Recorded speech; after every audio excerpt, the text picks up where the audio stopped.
ಕರ್ತನಲ್ಲಿ ಪ್ರೀತಿಯ ಅಂತ ಸಹೋದರ ಸಹೋದರಿಯರೇ, ನಿಮ್ಮೆಲ್ಲರಿಗೂ ತಂದೆಯ ದೇವನಾಮದಲ್ಲೂ ನಮ್ಮ ರಕ್ಷಕನ ಒಡೆಯನಾಗಿರುವಂಥ ಯೇಸು ಕ್ರಿಸ್ತ ನಾಮದಲ್ಲೂ ವಂದನೆಗಳನ್ನು ಸಲ್ಲಿಸುತ್ತಾ, ಒಂದು ಕರುಣೆ ಕೃಪೆ ಪ್ರೀತಿಗಳಿಂದ ನಾವೆಲ್ಲರೂ ಒಟ್ಟಾಗಿ ಸೇರಿ ಆತನ ವಾಕ್ಯಗಳನ್ನು ದಿನ ಮಾಡಿಕೆ ದೇರ್ಕೊಡಂಥ ಮಹಾಕೃಪೆಗಾಗಿ ಸ್ತೋತ್ರವುಳ್ಳವರಾಗನ.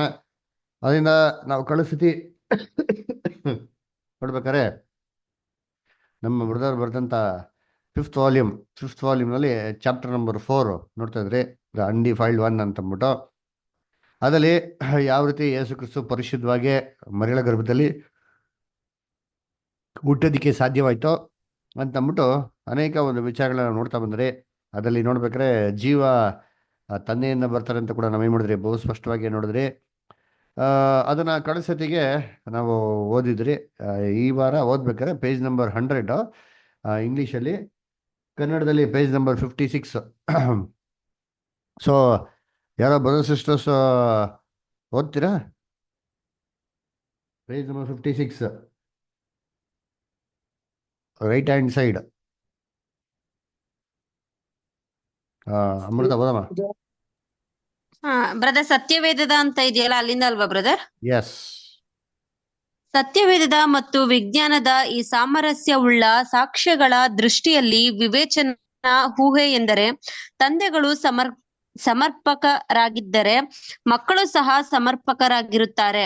ಮಿತವಾದ ಅನುಕೂಲಕರ ಸನ್ನಿವೇಶಗಳಲ್ಲಿ ಸರ್ವಸಂಪೂರ್ಣವಾದ ಜೀವಾಣು ಅಥವಾ ಜೀವದ ಬೀಜವು ಹೆಣ್ಣು ಜೀವಕಣದೊಂದಿಗೆ ಸಂಯೋಗಗೊಂಡಾಗ ಜೀವವುಳ್ಳ ಭ್ರೂಣವೊಂದನ್ನು ಸಿದ್ಧಪಡಿಸುತ್ತದೆ. ಅದು ಎಷ್ಟೋ ಸತ್ವವುಳ್ಳದಾಗಿದ್ದು ಆರೋಗ್ಯಕರವಾದುದು ಆಗಿದ್ದು, ಯುಕ್ತವಾದ ಪೌಷ್ಟಿಕಾಂಶಗಳನ್ನು ವಿನಿಯೋಗಿಸಿಕೊಳ್ಳಲು ಮತ್ತು ಅಯುಕ್ತವಾದವುಗಳನ್ನು ವ್ಯರ್ಥಗೊಳಿಸಲು ಇಲ್ಲವೇ ಹೊರಗೆ ಹಾಕಲು ಶಕ್ತವಾಗಿರುತ್ತದೆ. ಈ ರೀತಿಯಾಗಿ ಉತ್ಪತ್ತಿಯಾದ ಸಮರ್ಪಕವಾದುದು ತನ್ನ ಸಮರ್ಪಕವಾದ ಕ್ರಿಯೆಗಳಿಂದ ತನಗೆ ಉಪಯೋಗವಿಲ್ಲದವುಗಳನ್ನು ಯಾವ ಹಾನಿಯೂ ತಟ್ಟದಂತೆ ಪರಿಣಾಮಹೀನಗೊಳಿಸಲು ಅಥವಾ ನಿವಾರಣೆಗೊಳಿಸಲು ಶಕ್ತವಾಗಿರುತ್ತದೆ.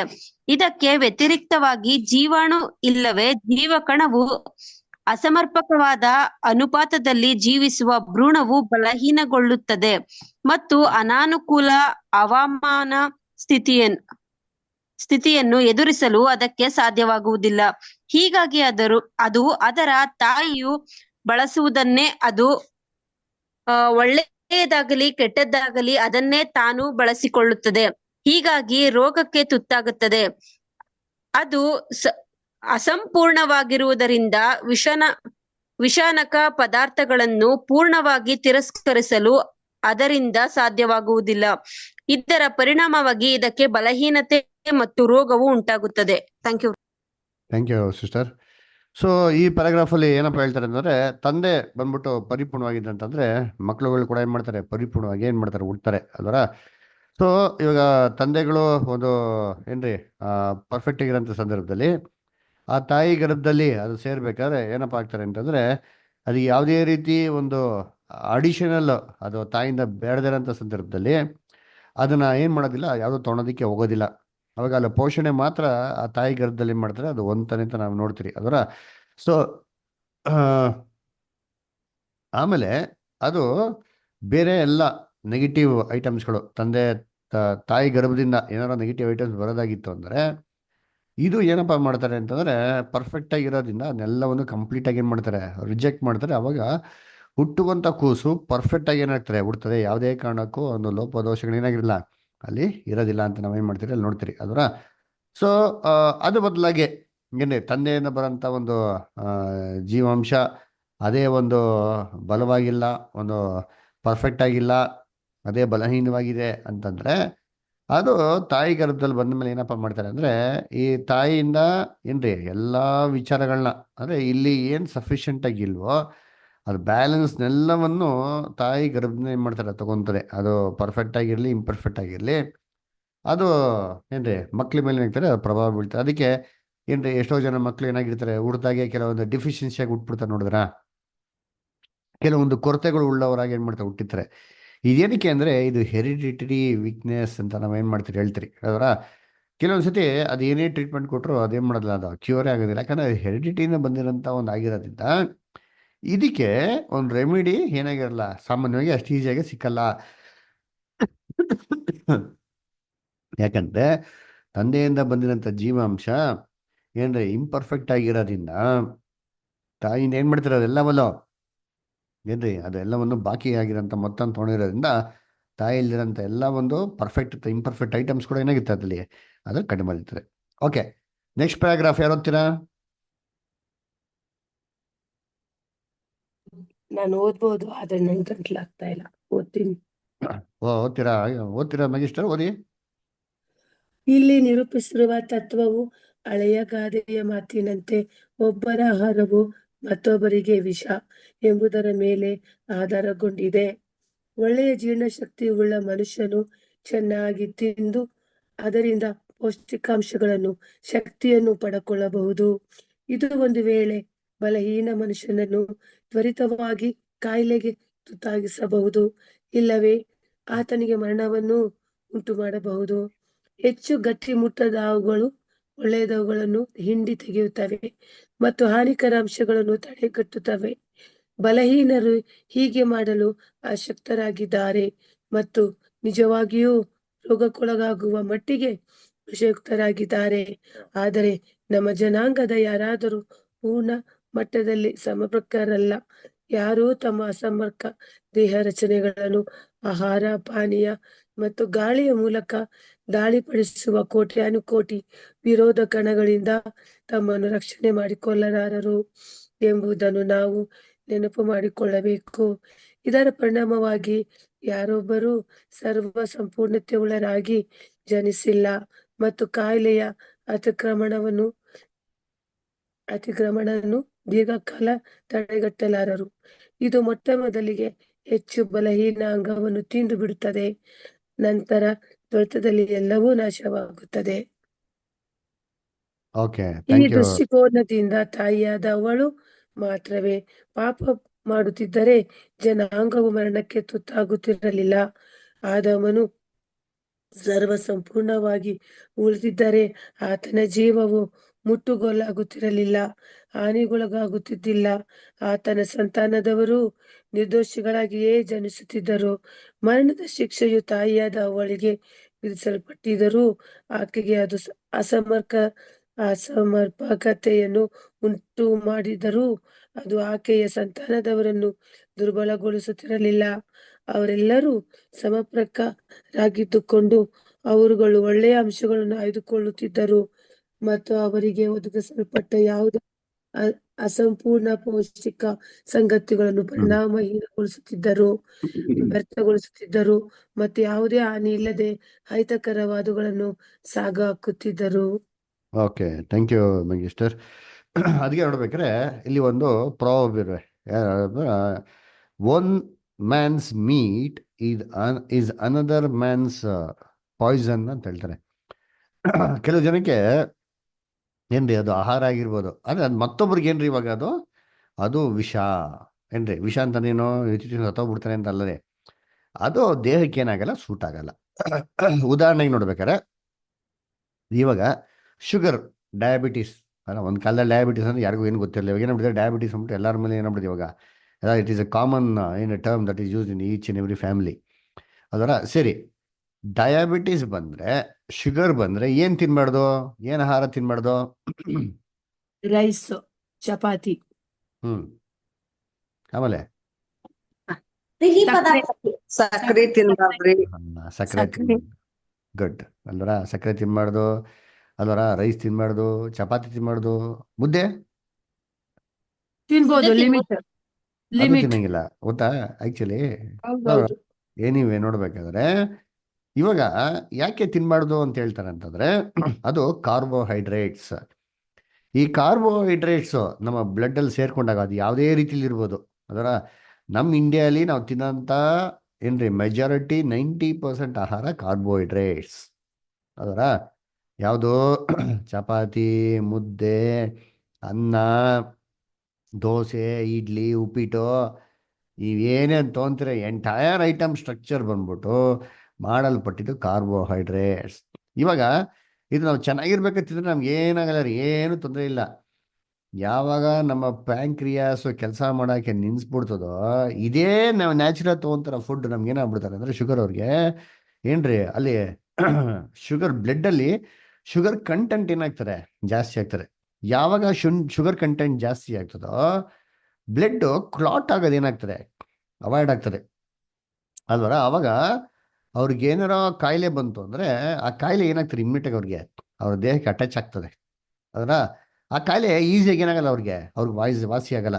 ಅದೇ ಇವಾಗ ಯೋಚನೆ ಮಾಡಿರ್ತೀನಿ, ಒಬ್ಬ ವ್ಯಕ್ತಿ ನಾರ್ಮಲ್ ಆಗಿದ್ದಾನಪ್ಪ, ಅವ್ನಿಗೆ ಯಾವ ಶುಗರ್ ಇಲ್ಲ ಎಂಥದ್ದಿಲ್ಲ, ಅವನು ಇದೇ ಆಹಾರ ತಿಂದು ಹೆಂಗಿರ್ತಾನೆ ಅವನು ನ್ಯಾಚುರಲ್ ಆಗಿ. ಒಬ್ಬ ಮನುಷ್ಯ ಹೇಗೆ ಒಂದು ಆರೋಗ್ಯವಾಗಿರ್ತಾನೋ ಅದೇ ಥರ ಏನಾಗಿರ್ತಾನೆ, ಆರೋಗ್ಯವಾಗಿರ್ತಾನೆ ಅದರ. ಸೊ ಇದ್ರಲ್ಲಿ ನಮಗೇನಪ್ಪ ಒಂದು ಕಲಿಯಂಥದ್ದಿದೆ ಅಂತ ನೋಡೋದಾದ್ರೆ, ಕೆಲವೊಬ್ರು ಡೈಜೆಸ್ಟಿವ್ ಸಿಸ್ಟಮ್ ಅದೇನಾಗಿರ್ತದೆ ಆ ಥರ ಇರೋದ್ರಿಂದ ಎಲ್ಲಾರ್ಗೂ ಜೀರ್ಣ ಮಾಡಕ್ ಆಗ್ದಿರಂತ ಒಂದು ಪದಾರ್ಥಗಳನ್ನ ಕೆಲವು ಜನ ಏನ್ ಮಾಡ್ತಾರೆ, ಜೀರ್ಣ ಮಾಡ್ಕೊಳೋದು ಉಂಟು ಅದರ. ಅದಕ್ಕೆ ನೋಡ್ಬೇಕಾದ್ರೆ it depends upon individual personality.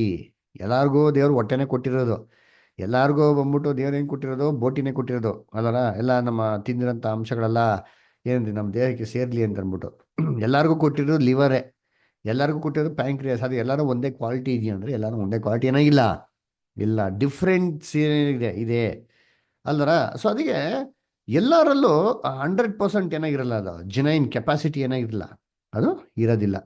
ಇನ್ನು ನಾವು ಹೇಳ್ಬೇಕು ಅಂದರೆ ಉದಾಹರಣೆಗೆ ಇವಾಗ ನೋಡಪ್ಪ, ನಮ್ಮ ಕರ್ನಾಟಕದಲ್ಲಿ ಎಂತೆಂಥ ಪ್ರಾಂತ್ಯಗಳಲ್ಲಿ ಎಂತೆಂಥ ಊಟ ಸಿಗ್ತದೆ. ಇವಾಗ ನಾವು ಬೆಂಗಳೂರಿಗೆ ಬಂದರೆ ನಿಮ್ಗೆಲ್ಲ ಥರ ಊಟ ಏನಾಗ್ತದೆ, ಸಿಗ್ತದೆ ಅದರ. ಇಲ್ಲಿ ಜಾಸ್ತಿ ಖಾರ ಇರಲ್ಲ, ಮೈಲ್ಡಾಗಿ ಏನಾಗಿರ್ತಾರೆ, ಖಾರ ಇರ್ತಾರೆ ಅದರ. ನೀವು ಅದನ್ನೇ ಏನ್ರಿ ನೀವು ಸ್ವಲ್ಪ ಮಂಗ್ಳೂರಿಗೆ ಹೋಗಿ ತಿನ್ಬಿಟ್ಟ ಅಂತಂದ್ರೆ ಮಂಗ್ಳೂರಲ್ಲಿ ಏನ್ರಿ ಉಪ್ಪು ಖಾರ ಎಲ್ಲ ಕಮ್ಮಿನೇ ಅದರ. ಎಲ್ಲ ಸಪ್ಪೆ ಏನಾಗಿರ್ತಾರೆ. ಅವ್ರು ಬಿರಿಯಾನಿ ತಿಂದ್ರೆ ಹೆಂಗಿರ್ತಾರೆ, ಬರೀ ಅನ್ನ ತಿನ್ನಂಗಿರ್ತಾರೆ. ಅದೇ ನಮ್ಮ ಇಲ್ಲಿ ತಿಂದ್ರೆ ಬಿರಿಯಾನಿ ಹೆಂಗಿರ್ತದೆ, ಯಾಕಂದರೆ ಅದೊಂದು ಶೈಲಿ ಅದರ. ಅವ್ರ ಸಿಸ್ಟಮ್ ಏನಾಗಿದೆ, ಅದಕ್ಕೆ ಅದು ಅಡಾಪ್ಟ್ ಆಗಿದೆ. ಇನ್ನು ನಾವು ಉತ್ತರ ಕರ್ನಾಟಕಕ್ಕೆ ಹೋದ ಅಂತಂದರೆ ಏನ್ರಿ ಈ ಧಾರವಾಡ, ಈ ದಾವಣಗೆರೆ ಅದರ, ಹುಬ್ಳಿ ಆ ಕಡೆಗೆಲ್ಲ ಹೋದ್ರೆ ಏನ್ರಿ ಈ ಮಸಾಲಾಗಲ್ಲೇನ್ರಿ ತುಂಬ ಜಾಸ್ತಿ ಅದರ. ಏನು ಮಸಾಲ ಏನ್ರಿ, ಚಟ್ನಿ ಪುಡಿ ಖಾರವಾಗಿರ್ತಾರೆ, ಪಲ್ಯ ಮಾಡಿದ್ರೆ ಖಾರ ಇರ್ತಾರೆ, ಏನು ಮಾಡಿದ್ರು ಏನ್ರಿ ಎತ್ತಿದ್ದು ಸಖತ್ ಖಾರ. ಮೆಣಸಿನ್ಕಾಯಿ ಬಜ್ಜಿ ಅಂತೆ. ಇವಾಗ ಅವರು ಅಷ್ಟು ಖಾರ ತಿಂದ್ರು ಕೂಡ ಹೆಂಗಿರ್ತಾರೆ, ಹೆಲ್ತಿ ಆಗಿರ್ತಾರೆ, ಯಾವ ಗ್ಯಾಸ್ಟ್ರಿಕ್ ಪ್ರಾಬ್ಲಮ್ ಇರಲ್ಲ. ಹೇಗಿದೆ ಬೇರೆ ವ್ಯಕ್ತಿ ಕೊಟ್ಬಿಟ್ರಿ ಅಂತೀನಿ, ಅವನ ಖಾರ ತಿಂದು ಮುಗಿದಾಯ್ತು, ಹಾಸ್ಪಿಟಲ್ ಅಡ್ಮಿಟ್ ಮಾಡ್ಬೇಕು ಅದರ. ಅದು ಯಾಕೆ ಅಂದರೆ ಅವ್ರ ಬಾಡಿ ಏನಾಗಿದೆ, ಹಾಗೆ ಬಿಲ್ಟಪ್ ಆಗಿದೆ. ಆ ಒಂದು ವಾತಾವರಣಕ್ಕೆ ಏನಾಗಿದೆ, ಬಾಡಿ ಇವಾಗ ಸೆಟಪ್ ಆಗಿಬಿಟ್ಟಿದೆ. ನೀವಿನ್ನ ಬಾಗಲಕೋಟೆಗೆ ಹೋದ್ರೆ ಹೆಂಗೆ ಗೊತ್ತಾ, ಜಾಸ್ತಿ ಸ್ವೀಟ್ ರೀ, ಬಾ ನೀವೇನು ಅಪ್ಪಿ ತಪ್ಪಿ ಏನ್ರಿ ಶುಗರ್ ಇರೋ ಟೀ ಕುಡಿದ್ಬಿಟ್ರೆ ಮುಗಿದೋಯ್ತು ನಿಮ್ಮ ಕತೆ. ಪಾನ್ಕ ಅದರ ಜ್ಯೂಸ್ಗಿಂತ ಖರಾಬಾಗಿರ್ತದೆ ಅಲ್ರ. ಆದರೆ ನಮ್ಗೆ ಏನಾಗಲ್ಲ, ಅದು ಸೆಟ್ಟೇ ಆಗಲ್ಲ. ಇನ್ನು ಶುಗರ್ಲೆಸ್ ಟೀ ತೊಗೊಂಡ್ರೆ ಅದೇ ನ್ಯಾಚುರಲ್ ಆಗಿ ಇದ್ದಂಗಿರ್ತದೆ ನಮಗೆ ಅಲ್ಲಿ ಏನ್ರಿ ಆ ಥರ. ಆಮೇಲೆ ಇನ್ನು ಹುಬ್ಳಿ ಕಡೆಗೆಲ್ಲ ಹೋಗ್ಬಿಟ್ಟ ಅಂತಂದ್ರೆ ಏನ್ರಿ ತಿನ್ನಕ್ಕೆ ಉಪ್ಪಿಟ್ಟು ಕೊಡ್ತಾರೆ, ಉಪ್ಪಿಟ್ಟು ಜೊತೆಗೆ ಸಕ್ಕರೆ ಹಾಕ್ಬಿಟ್ಟು ಕೊಡ್ತಾರೆ ನಿಮಗೆ. ತಿನ್ನಕ್ಕೆ ಹೆಂಗಿರ್ತಾರೆ, ನಾವು ಯಾರು ಊಟಕ್ಕೆ ಸಕ್ಕರೆ ಹಾಕೊಂಡು ತಿನ್ನೋದೇ ಇಲ್ಲ, ಅವ್ರೆ ಅಲ್ಲಿ ಇರೋದೇ ಟ್ರೆಂಡ್ ಹಂಗೆ ಅಲ್ವರ.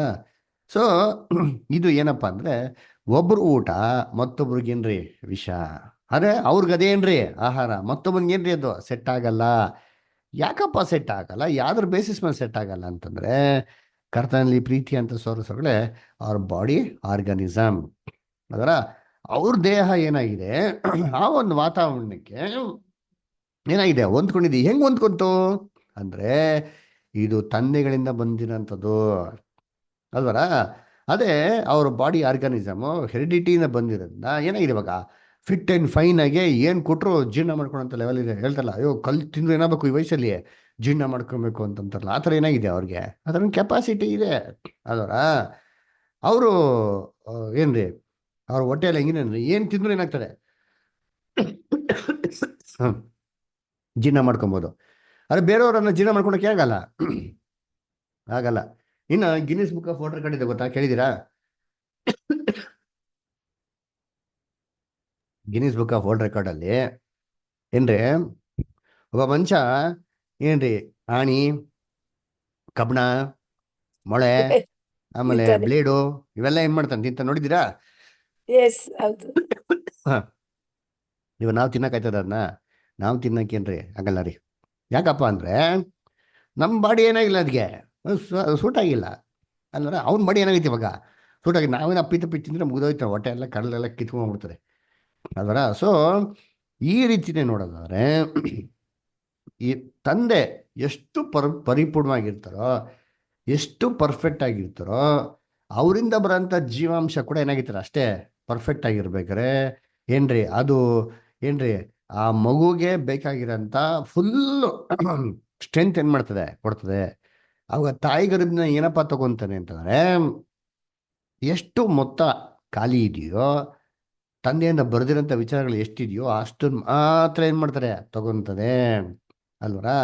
ಅದಕ್ಕೆ ನೀವು ಕೆಲವೊಂದು ಅಬ್ಸರ್ವ್ ಮಾಡಿರ್ಬೋದು, ಕೆಲವೊಂದು ಮಕ್ಳುಗಳಿಗೆ ತಂದೆ ತಾಯಿಗಳಲ್ಲಿರೋಂಥ ಕೊರತೆಗಳು ಏನಾಗ್ತದೆ ಹಂಗೆ ಬಂದಿರ್ತಾರೆ ನೋಡ್ರಿ ಅಂತೀವಿ, ಅಲ್ಲ ಡಿಫಿಷಿಯನ್ಸಿ ಅದರ ತಂದೆಯಿಂದನೇ ಏನಾಗಿರ್ತಾರೆ ಕ್ಲೀನ್ ಹಂಗೆ ಬಂದಿರ್ತಾರೆ, ಟ್ರೇಸ್ ಔಟ್ ಮಾಡ್ಬೋದು ಅದನ್ನ ಅದರ. ಅದಕ್ಕೆ ಡಾಕ್ಟ್ರು ಏನೋ ಡೆಡ್ಲಿ ಡಿಸೀಸ್ ಬಂದರೆ, ಏನಪ್ಪ ನಿಮ್ಮ ಮನೇಲಿ ಯಾರಿಗಾರು ಇತ್ತಾ ಫಸ್ಟ್ ಒಂದು ಕೇಳ್ತಾರೆ. ಡಯಾಬಿಟೀಸ್ ಬಂದರೆ, ಓ ನಿಮ್ಮ ಮನೇಲಿ ಯಾರಿಗಾರು ಶುಗರ್ ಇತ್ತಾ ಅಂದರೆ, ಹೌದು ಸರ್ ನನ್ನ ತಾತಗಿತ್ತು ಅಂದರೆ ಅದೇ ಬಂದೇ ಬಿಡು ಅಷ್ಟೇ ಅದರ. ಓ ಕ್ಯಾನ್ಸರ್ ಇತ್ತಾ, ಓ ಅವ್ರಿಂದ ಬಂದು ಏನಾಗಿರೋದು ಹಂಗೆ ಹಂಗೆ ಜೀನ್ಸಲ್ಲಿ ಏನಾಗಿರೋದು ಅದು ಬಂದಿರೋದು. ಅಂದರೆ ಈ ತಂದೆಯಿಂದ ಬರುವಂಥ ಅಂಶ ಪರಿಪೂರ್ಣವಾಗಿತ್ತು ಅಂದರೆ ಇದು ಏನೇ ಕಾರಣಕ್ಕೆ ಏನಾಗಲ್ಲ ನಮಗೆ ಬರಲ್ಲ ಅದರ. ಸರಿ, ಇವಾಗ ನೆಕ್ಸ್ಟ್ ಇನ್ನೊಂದು ಪ್ಯಾರಾಗ್ರಾಫಲ್ಲಿ ಏನಪ್ಪ ಹೇಳ್ತಾರೆ ಅಂತಂದರೆ, ಈ ಒಂದು ದೃಷ್ಟಿಕೋನದಲ್ಲಿ ನಾವು ನೋಡಿದ್ರೆ ಆದಾಮು ಮತ್ತು ಏವಾಳು ಏನಾಗಿದ್ರು, ಇದ್ರು ಈಡೇನ್ ತೋಟದಲ್ಲಿ ಅದರ. ದೇವರು ಮೊದಲು ಸೃಷ್ಟಿ ಯಾರೋ ಅವರಿಬ್ಬರೇ ಅದರ. ಭೂಮಿಗೆ ತಂದೆ ಮತ್ತು ತಾಯಿ ಯಾರಪ್ಪ ಇದ್ದಿದ್ದು ಅಂತಂದರೆ ಮೊದಲು ಆದಾಮು ಮತ್ತು ಏವಾಳು ಅಲ್ವಾ.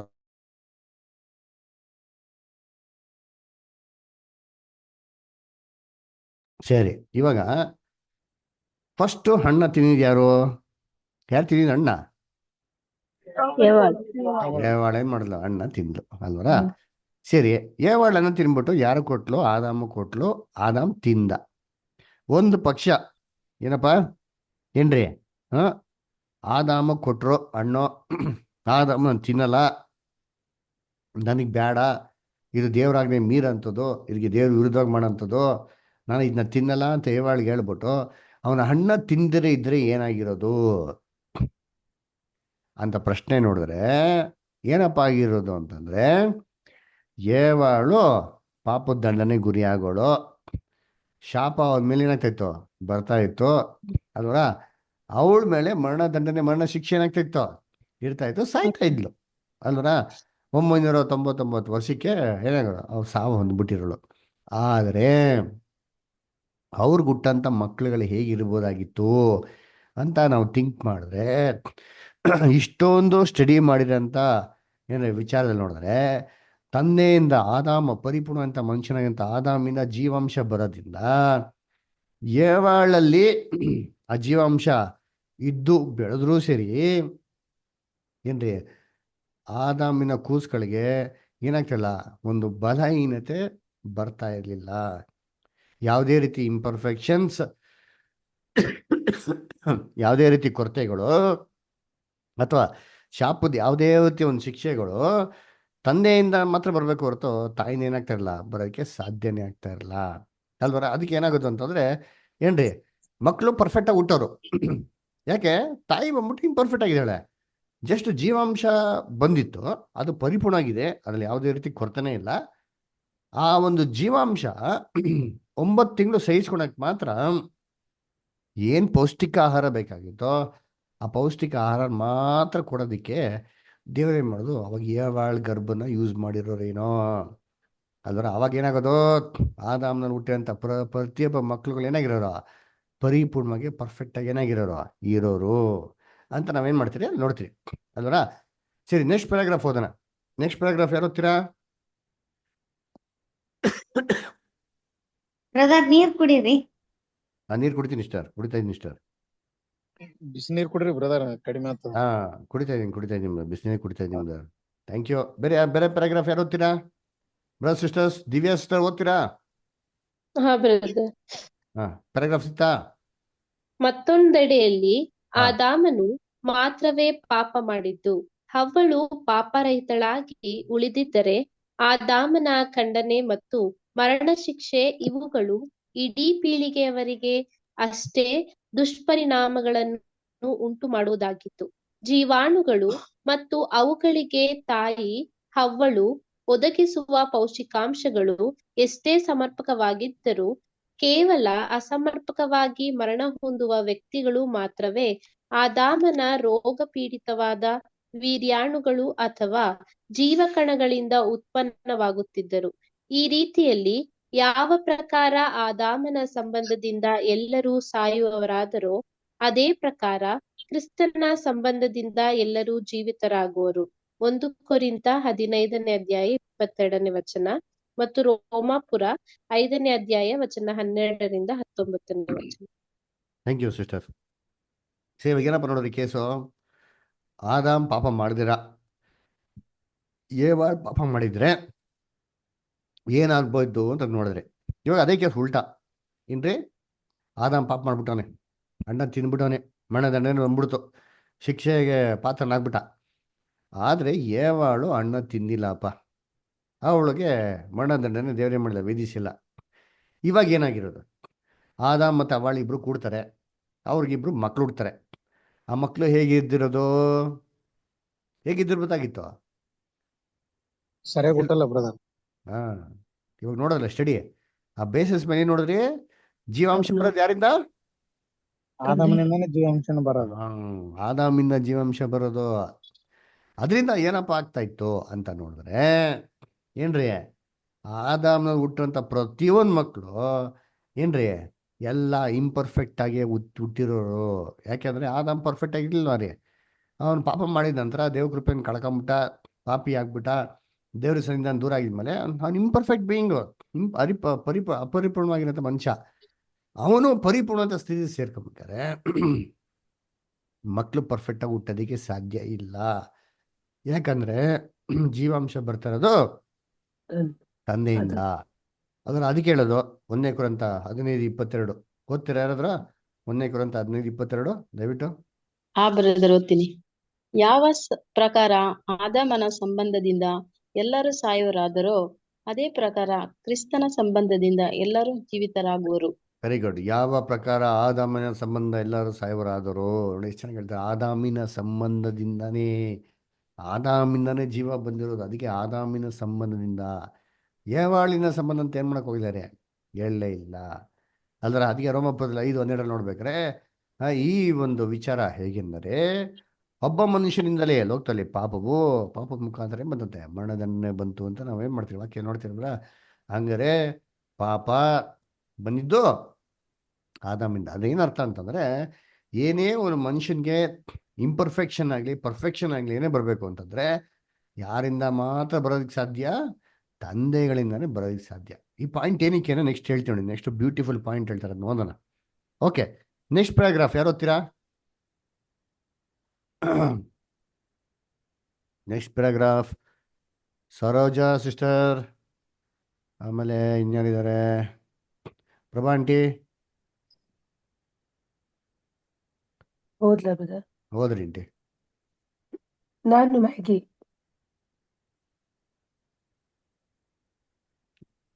ಪ್ರಭಾ ಸಿಸ್ಟರ್ ಓದಿ.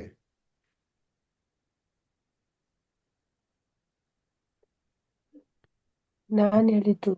ನೀವು ಹೇಳಿದ್ರೆ ಇರಿ, ಇಷ್ಟ ಎಲ್ಲರಿಗೂ ಒಂದು ಚಾನ್ಸ್ ಕೊಡೋಣ, ಇನ್ನೊಂದು ಸತಿ ಓದಿ. ಓಕೆ. ಪ್ರಭಾ ಸಿಸ್ಟರ್, ಆಂಟಿ ನಿಮ್ಮ ವಾಯ್ಸ್ ಬರ್ತಾ ಇಲ್ಲ.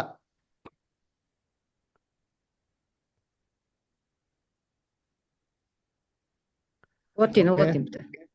ಆಂಟಿ ಓದ್ತೀರಾ? ಇಲ್ಲಿ ಮೊದಲನೆಯ ಹಾಗೂ ಎರಡನೆಯ ಆದಾಮನ ಮತ್ತು ಅವರ ಮೊದಲಗಿತ್ತಿಯರ ಹೊಂದಿಕೆಯು ಎಷ್ಟೋ ಅದ್ಭುತವಾಗಿದೆ. ಜನಾಂಗದ ಮರಣವು ಹವ್ವಳ ಮೇಲೆ ನಿರ್ಧಾರವಾಗಿರದೆ ಸಂಪೂರ್ಣವಾಗಿ ಆದಾಮನ ಮೇಲೆ ನಿರ್ಧಾರವಾಗಿದ್ದರೂ ಆಕೆಯು ಅದರ ಬರೋಣದಲ್ಲಿ ಪಾಲುಗಾರರಾಗಿದ್ದಾಳೆ. ಇದೇ ರೀತಿ ವಿಮೋಚನೆಗೊಂಡ ಸಂತಾನದ ಪುನಃಸ್ಥಾಪಿತ ಜೀವಿತವು ಕ್ರಿಸ್ತನ ಮೊದಲಗಿತ್ತಿಯ ಮೇಲೆ ಹಾಗೂ ನಿರ್ಭಯವಾಗಿಲ್ಲ. ಆದರೆ ದೇವರ ಕೃಪೆಯಿಂದ ಆತನ ವಧುವು ಕಳೆದು ಹೋದದ್ದನ್ನು ಪುನಃಸ್ಥಾಪಿಸುವಲ್ಲಿ ಪಾಲುದಾರಳಾಗಿದ್ದಾಳೆ. ಆದರೂ ಎಲ್ಲವೂ ವಿಮೋಚಕನಾದ ಯೇಸುವಿನ ಮೇಲೆ ನಿರ್ಧಾರಗೊಂಡಿದೆ. Thank you. ಮುಗಿದಲ್ಲ ಆಂಟಿ? Thank you. ಅದಲ್ಲ ನೋಡಿ, ಬ್ಯೂಟಿಫುಲ್ ಪಾಯಿಂಟ್ ಹೇಳ್ತಾರೆ. ಅರ್ಥ ಮಾಡ್ಕೊಂಡ್ರ ಏನಪ್ಪ ಅಂತಂದ್ರೆ, ಇದು ಎಷ್ಟು ಒಂದು ಹೋಲಿಕೆ ಬರ್ತಾರೆ ಅಂತಂದ್ರೆ, ನಾವು ಬೈಬಲ್ನಲ್ಲಿ ಮೊದಲನೇ ಆದಾಮ್ ನೋಡಿದಿರಿ, ಎರಡನೇ ಆದಾಮ್ ನೋಡಿದಿರಿ. ಅದೇ ಥರ ಬೈಬಲ್ ಏನಾಗಿದ್ದಾರೆ, ಮೊದಲನೇ ಏವಾಳ್ ಕೂಡ ಇದ್ದಾರೆ, ಎರಡನೇ ಏವಾಳ್ ಕೂಡ ಏನಾಗಿದ್ದಾರೆ ಇದ್ದಾರೆ. ಅದರ ಮೊದಲನೇ ಏವಾಳ್ ಪಾಪ ಮಾಡಿದ್ಲಪ್ಪ, ಆದ್ರೆ ಅವಳು ಪಾಪ ಮಾಡಿದ್ಲೋ ಬಿಟ್ಲೋ ಅದು ಲೆಕ್ಕಕ್ಕೆ ಬರಲ್ಲ ರೀ. ಲೆಕ್ಕಕ್ಕೆ ಬಂದಿದ್ದು ಯಾರ್ದು? ಆದಾಮ್ ಮಾಡಿರೋಂಥ ಪಾಪದ ಲೆಕ್ಕ. ಅದರ ಆದಾಮ್ ಪಾಪ ಮಾಡೋದನ್ನ ಅದೇನಾಯ್ತು ಇವಾಗ ಲೆಕ್ಕಕ್ಕೆ ಬಂತು. ಅದರ ಅದರಿಂದ ಮರಣದಂಡನೆ ಬಂದಿರೋದು ಆದಾಮಿಂದನೇ. ಅದರ ಏವಾಳದಲ್ಲಿ ಏನಿಲ್ಲ, ಪಾಲಿಲ್ಲ. ಅಂದರೆ ಏವಾಳು ಶಿಕ್ಷೆಗೆ ಪಾತ್ರರಾದ್ಲು. ಅದರ ಪಾಪನ ತರೋದಕ್ಕೆ ಏನದು ಸೈತಾನವನ್ನ ಟೂಲಾಗಿ ಯೂಸ್ ಮಾಡ್ಕೊಂಡು. ಆದರೆ ಎಲ್ಲ ಕಾರಣ ಯಾರು ಅಂತಂದರೆ, ಮೇನ್ ಬೇಸಿಸ್ ಅಂತಂದರೆ ಆದಾಮನು. ಆದಾಮಿನ ಮಿಸ್ಟೇಕ್ನ ಮಾಡದೇ ಇದ್ದಿದ್ರೆ ಏನೂ ಆಗ್ತಾ ಇರಲ್ಲ. ಇವಾಗ ಇದೇ ಥರ ಕ್ರಿಸ್ತನ ಎರಡನೇ ಬರುವಿಕೆಯಲ್ಲಿ ಅವ್ರು ಇಡೀ ಜಗತ್ತನ್ನ ಏನು ಮಾಡ್ತಾರೆ, ವಾಪಸ್ಸು ಪಾಪದಿಂದ ಏನು ಮಾಡ್ತಾರೆ, ಪರಿಪೂರ್ಣ ಹಂತಕ್ಕೆ ಏನು ಮಾಡ್ತಾರೆ ಅವರು ಎತ್ತಿ ಥರದ್ದು ನಾವು ಏನು ಮಾಡ್ತೀವಿ ಸತ್ಯವಿದಲ್ಲಿ ನೋಡ್ತೀರಿ. ಅದರ ಇವಾಗ ಆ ಒಂದು ಮನುಷ್ಯನ ಪರಿಪೂರ್ಣ ಹಂತಕ್ಕೆ ತರೋಂಥ ವಿಚಾರದಲ್ಲಿ ಯಾರ ಕೈ ಜಾಸ್ತಿ ಇದೆ ಅಥವಾ ಯಾರ ಇನ್ವಾಲ್ವ್ಮೆಂಟ್ ಜಾಸ್ತಿ ಇದೆ ಅಂತಂದರೆ, ಅಲ್ಲೂ ಕೂಡ ಆದಾಮಿನ ಇನ್ವಾಲ್ವ್ಮೆಂಟೇ ಜಾಸ್ತಿ ಬೇಕಾಗ್ತದೆ ಹೊರತು ಏವಾಳಿನ ಇನ್ವಾಲ್ವ್ಮೆಂಟ್ ಅಲ್ಲ. ಯಾವ ಆದಾಮನು? ಎರಡನೇ ಆದಾಮನು. ಅದರ ಎರಡನೇ ಆದಾಮ ಅಂತ ಕ್ರಿಸ್ತನ ಒಂದು ಪ್ರಭಾವದಿಂದನೇ, ಅವನು ವಿಧೇಯತ್ವ ನೋಡಿಸಿರೋದ್ರಿಂದನೇ ಇಡೀ ಮನುಕುಲಕ್ಕೆ ಏನು ಬರ್ತಾರೆ, ಆಶೀರ್ವಾದ ಬರ್ತದೆ. ಏವಾಳು, ಎರಡನೇ ಏವಾಳು ನಂಬಿಕಸ್ಥರಾಗಿರ್ಬೇಕು ಅಂತೇನ್ರಿ ಅಂತ ಅವಶ್ಯಕತೆ ಇಲ್ಲ ರೀ. ಅಂದರೆ ನಂಬಿಕಸ್ಥರಾಗಿ ಇದ್ದೇ ಇರಬೇಕು, ಪ್ರೈಸ್ ಗೆಲ್ಲಬೇಕು, ಅದು ಡಿಫ್ರೆಂಟು. ಆದರೆ ಇಡೀ ಮನುಕುಲನ್ನ ಪಾಪದಿಂದ ಹೊರಗೆ ತರಬೇಕಾದ್ರೆ ಅವರಲ್ಲಿ ಪಾಪನೇ ಇರಬಾರ್ದು ಅಂತಲ್ಲ ರೀ. ಅದು ನಾನೇನರ್ಥ ಅಂದರೆ, ಏವಾಳಲ್ಲಿ ಎಷ್ಟೇ ಲೋಪದೋಷಗಳಿದ್ರು ಸರಿ, ಹೆಂಗೆ ಆದಾಮ್ ಮೇಲೆ ಡಿಪೆಂಡ್ ಆಗಿತ್ತೋ, ಸಭೆ ಎಷ್ಟೇ ಕೊರತೆ ಉಳ್ಳವರಾಗಿದ್ರು ಸರಿ, ರಕ್ಷಣೆ ಅಂತಂದ್ಬಿಟ್ಟು ಕ್ರಿಸ್ತನ ಮೇಲೆ ಮಾತ್ರ ಡಿಪೆಂಡ್ ಆಗಿರೋದು, ಸಭೆ ಮೇಲೆ ಅಲ್ವೇ ಅಲ್ಲ. ಅದರಿಂದ ಎಷ್ಟೋ ಜನ ಏನ್ರಿ ತಪ್ಪಾದ ರೀತಿಯಲ್ಲಿ ಅಭಿಪ್ರಾಯ ಮಾಡ್ಕೊಂಡ್ಬಿಡ್ತಾರೆ. ಅರ್ಥ ಮಾಡ್ಕೊತೀನಿ ಅಂದರೆ, ಅಯ್ಯೋ ಈಡು ಬಲಿಯಲ್ಲಿ ರ್ಯಾನ್ಸಮಲ್ಲಿ ನಮಗೂ ಒಂದು ಪಾಲಿದೆ. ನಮಗೇನು ಪಾಲಿಲ್ಲ. ರ್ಯಾನ್ಸಮ್ ಯೇಸು ಕ್ರಿಸ್ತ ಒಬ್ಬರೇ ಕೊಟ್ಟಿದ್ದು, ಅವರೊಬ್ಬರದೇ ಬೇಕಾಗಿದ್ದು. ಜೀವಕ್ಕೆ ಜೀವ, ಜೀವಕ್ಕೆ ಜೀವಗಳು ಅಲ್ಲ, ಹಲ್ಲಿಗೆ ಹಲ್ಲು. ಜೀವಕ್ಕೆ ಜೀವ ಕೊಟ್ಟರು ಮುಗೀತು ಅಷ್ಟೇ. ಅದು ಅಲ್ಲೇ ಏನಾಯ್ತು, ಜಡ್ಜ್ಮೆಂಟು ಮುಗಿದೋಯ್ತು, ಜಸ್ಟಿಸ್ ಸ್ಯಾಟಿಸ್ಫೈ ಆಗೋಯ್ತು. ಇದ್ರ ಮೇಲೆ ಯಾರ ಬಲಿನೂ ಬೇಕೇ ಆಗಿಲ್ಲ. ಯಾರನ್ನ ವಿಮೋಚನೆ ಮಾಡೋಕ್ಕೆ, ಆದಾಮ ಮತ್ತು ಮನುಷ್ಯ ಕುಲನ ವಿಮೋಚನೆ ಮಾಡೋಕ್ಕೆ ಬೇಕೇ ಆಗಿಲ್ಲ. ಹೇಗೆ ಆದಾಮ ಒಬ್ಬನೇ ಪಾಪ ಮಾಡೋದು ಸಾಕಾಗಿತ್ತೋ, ಎಲ್ಲರೂ ಪಾಪ ಮಾಡಬೇಕು ಅಂತ ಅವಶ್ಯಕತೆ ಇರಲಿಲ್ವೋ, ಅದೇ ಥರ ಕ್ರಿಸ್ತನ ಒಬ್ಬರೇ ವಿಧೇಯನಾಗಿರೋದ್ರಿಂದ ಅದೇ ಅವಶ್ಯಕತೆ ಸಾಕಾಗಿತ್ತು. ಮಿಗ್ದವರೆಲ್ಲ ವಿಧೇಯರಾಗಿರ್ಬೇಕು ಅಂತೇನಿಲ್ಲ, ಏನು ರೂಲ್ಸ್ ಇಲ್ಲ ರೀ.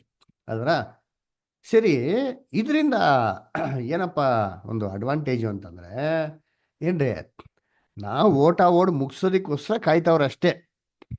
ಅದರ ಆದರೆ ನಮ್ಮಿಂದ ಅವ್ರಿಗೇನು ಬೀಳಲ್ಲ, ಅವ್ರ ವಿಮೋಚನೆಗೆ, ಅವ್ರ ರಕ್ಷಣೆಗೇನಿಲ್ಲ, ಯಾವುದೇ ರೀತಿ ಏನಿಲ್ಲ, ಒಂದು ಪ್ರಭಾವ ಬೀರೋದಿಲ್ಲ. ಆದರೆ ಅವರು ಏನಕ್ಕೆ ಕಾಯ್ತಾ ಇದ್ದಾರೆ ಅಂತಂದರೆ, ಅವ್ರ ರಕ್ಷಣೆಯ ಮಾರ್ಗ ತಿರೀಲಿ ಅಂತ ಕಾಯ್ತಾ ಇದ್ದಾರೆ.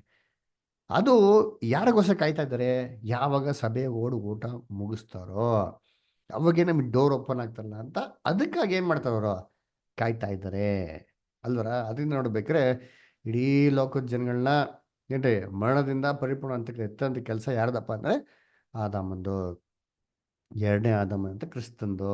ಅದರ ಅವ್ರ ಜೊತೆಗೆ ಏವಾಳ ಏನು ಮಾಡ್ತಾರೆ, ಹೆಲ್ಪರ್ ಏನಾಗಿರ್ತಾರೆ ಹೇಳ್ತಾರೆ. ಅದಕ್ಕೆ ಆದಾಮ್ಗೆ ಹೇಳ್ತಾರಲ್ಲ, ಆದಾಮ್ನ ಸೃಷ್ಟಿ ಮಾಡಿದ್ರು ಅಲ್ವರ.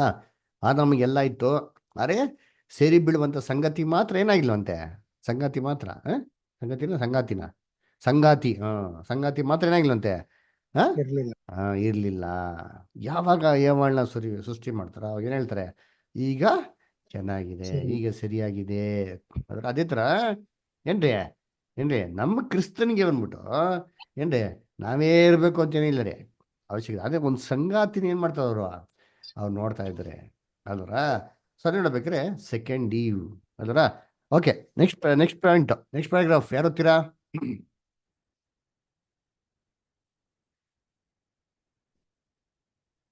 ಯಾರ ಬ್ರದರ್ ಸಿಸ್ಟರ್ಸ್? ಬ್ರದರ್ ಮಾಸ್ಟರ್ ಓದ್ತೀರಾ? ಆ ಓಕೆ, ಥ್ಯಾಂಕ್ ಯು. ನೀರಿನ ಬುಗ್ಗೆಯಾದ ಆದಾಮನು ಪಾಪ ಮತ್ತು ಮರಣದಿಂದ ಕಲುಷಿತನಾಗಿದ್ದು, ಆತನ ಪೀಳಿಗೆಯವರಲ್ಲಿ ಯಾರೂ ಈ ಮಾಲಿನ್ಯದಿಂದ ಮುಕ್ತರಾಗಿರಲು ಸಾಧ್ಯವಿಲ್ಲ. ಅಶುದ್ಧದಿಂದ ಅಶುದ್ಧ ಉಂಟಾಯಿತೆ? ಎಂದಿಗೂ ಇಲ್ಲ. ಯೋಬ 14:3. ಇಲ್ಲಿ ಉಲ್ಲೇಖಿಸಿರುವ ಮಾತುಗಳು ಪುರುಷನಿಗೆ ಅನ್ವಯಿಸಲಾಗಿದೆಯೇ ಹೊರತು ಸ್ತ್ರೀಗಲ್ಲ ಎಂದು ಅರ್ಥ ಮಾಡಿಕೊಳ್ಳಬೇಕು. ಅಶುದ್ಧವಾದ ನೀರಿನ ಬುಗ್ಗೆಯಿಂದ ಬರುವ ಮತ್ತು ಹೋಗುವ ಯಾರೂ ಶುದ್ಧರಾಗಲು ಸಾಧ್ಯವಿಲ್ಲ. ಆದುದರಿಂದ ನೀತಿವಂತರೂ ಇಲ್ಲ, ಒಬ್ಬನಾದರೂ ಇಲ್ಲ. ರೋಮ 3:10. ಯಾರೂ ತನ್ನ ಪ್ರಾಣವನ್ನು ಬಿಡಿಸಿಕೊಳ್ಳಲಾರರು. ಆದರೆ ಯಾವನಾದರೂ ತನ್ನ ಸಹೋದರನು ಸಮಾಧಿಯಲ್ಲಿ ಸೇರದೆ ಶಾಶ್ವತವಾಗಿ ಬದುಕುವುದಕ್ಕಾಗಿ ದೇವರಿಗೆ ಈಡನ್ನು ಕೊಟ್ಟು ಅವನ ಪ್ರಾಣವನ್ನು ಬಿಡಿಸಲಾರನು. ಮರಣವನ್ನು ಬಿಡಿಸಿಕೊಳ್ಳುವುದಕ್ಕೆ ಎಷ್ಟು ಹಣ ಕೊಟ್ಟರೂ ಸಾಲುವುದೇ ಇಲ್ಲ. ಇಂತಹ ಪ್ರಯತ್ನವು ನಿಷ್ಫಲವೆಂದು ಬಿಟ್ಟು ಬಿಡಬೇಕು. ಕೀರ್ತನೆಗಳು 49:7-9. Thank you brother. Thank you sister. ಅದರ ನೋಡಿ ಏನು ಸೂಪರ್ ಆಗಿ ಹೇಳ್ತಾರೆ. ಏನಪ್ಪ, ಆ್ಯಡಮ್ ಹೆಂಗೆ ಅಂದರೆ ಈ ವಾಸ್ ಅ ಫೌಂಟೇನ್, ಒಂದು ನೀರಿನ ಬುಗ್ಗೆ ಥರ. ಪ್ರಾಬ್ಲಮ್ ಇರೋದಿಲ್ಲ, ನೀರಿನ ಬುಗ್ಗೆ ಥರ ಪ್ರಾಬ್ಲಮ್ ಇರಬೇಕಾದ್ರೆ ಅಲ್ವರಾ? ಏನ್ರಿ, ನಾವು ಬೇರೆ ಯಾರ ಮೇಲೆ ಹೊರೆ ತಕ್ಕಾಗ್ತದೆ ಅಲ್ವರ? ನೀರಿನ ಬುಗ್ಗೆನೇ ಸರಿ ಇಲ್ಲ ಅಂತಂದ್ರೆ ನೀವು ಎಂಥ ನೀರು ಕೊಟ್ರೆ ಏನು ಮಾಡ್ತಾರೆ, ಅದು ಗಲೀಜೆ ಬರೋದು ಅಲ್ವರ? ಸೊ ಆ ರೀತಿ ನೋಡ್ಬೇಕಾದ್ರೆ ಆ್ಯಡಮ್ಮೇ ಇಂಪರ್ಫೆಕ್ಟ್ ಆಗಿರ್ಬೇಕಾದ್ರೆ ಅವನಲ್ಲಿ ಪರ್ಫೆಕ್ಟ್ ಬರೋಕ್ಕೆ ಹೆಂಗೆ ಸಾಧ್ಯ?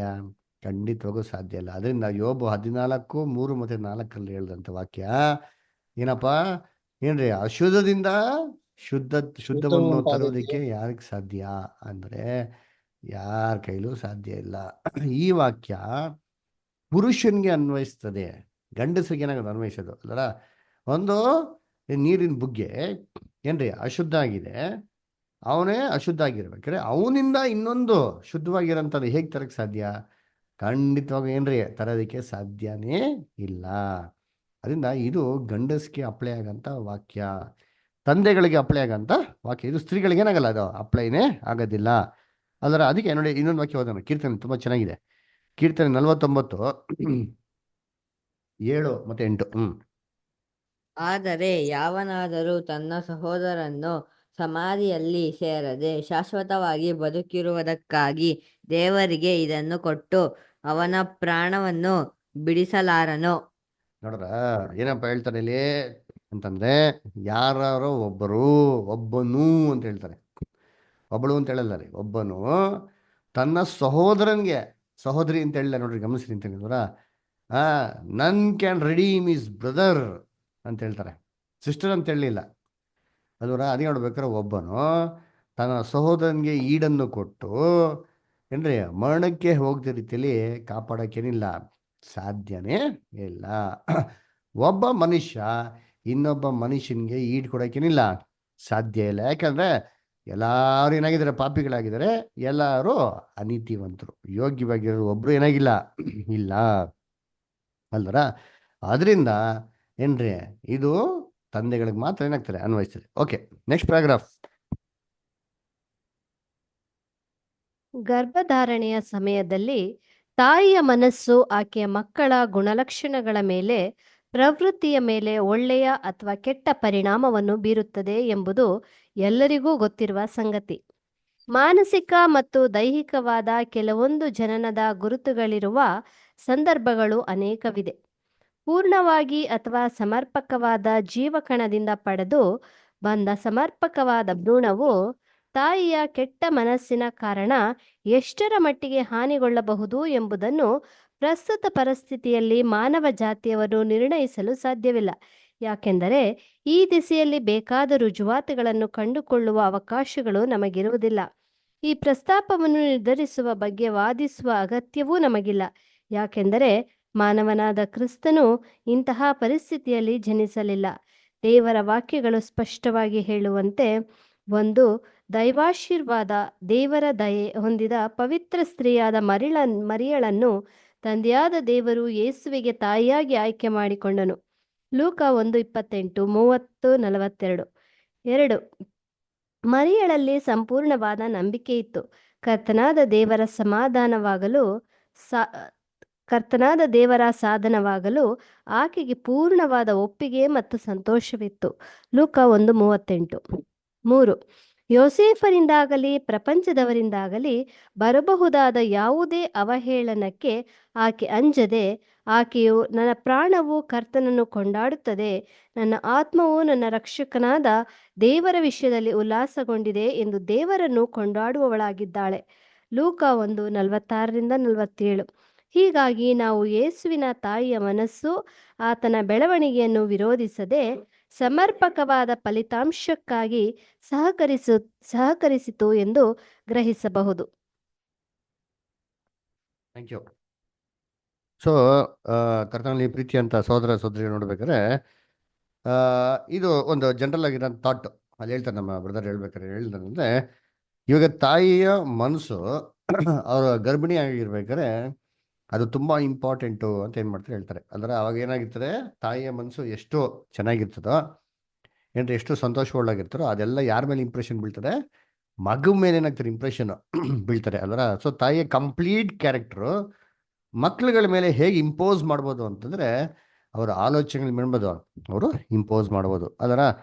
ಇವಾಗ ಏನ್ರಿ, ಎಲ್ಲ ಮನುಷ್ಯರು ಪಾಪದಲ್ಲಿ ಬಿದ್ದಿರೋದ್ರಿಂದ ತಾಯಿಯಿಂದ ಕೆಲವೊಂದು ಅಂಶಗಳು ಏನು ಮಾಡ್ತಾರೆ ಈ ಗರ್ಭಕೋಶದಲ್ಲಿ ತಗೊಂತಾರೆ ಅದರ. ಯಾಕಂದ್ರೆ ಯಾರು ಪರಿಪೂರ್ಣವಾಗಿಂತ ತಂದೆಗಳು ಯಾರು ಇಲ್ಲ ಅದರ.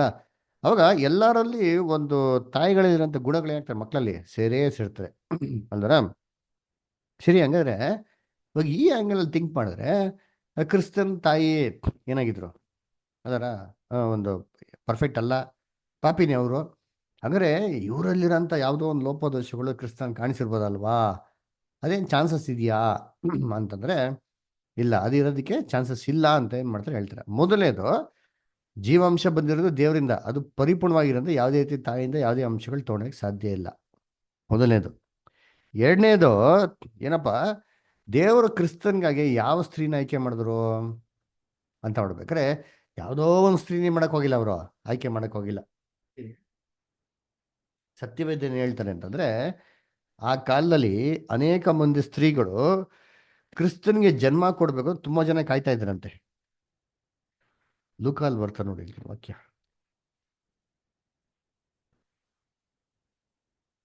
ಲೂಕಾದಲ್ಲಿ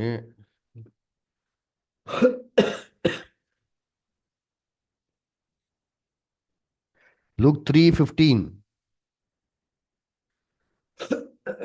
ಹೀಗಿರುವಲ್ಲಿ ಇಸ್ರಾಯೇಲ್ ಜನರು ಬರಬೇಕಾಗಿದ್ದ ಕ್ರಿಸ್ತನನ್ನು ಎದುರು ನೋಡುವವರಾಗಿದ್ದುದರಿಂದ ಅವರೆಲ್ಲರೂ ಯೋಹಾನನ ವಿಷಯವಾಗಿ ಇವನೇ ಆ ಕ್ರಿಸ್ತನಿರಬಹುದೇನೋ ಏನೋ ಎಂದು ತಮ್ಮ ಮನಸ್ಸಿನಲ್ಲಿ ವಿಚಾರ ಮಾಡಿಕೊಳ್ಳುತ್ತಿರಲು.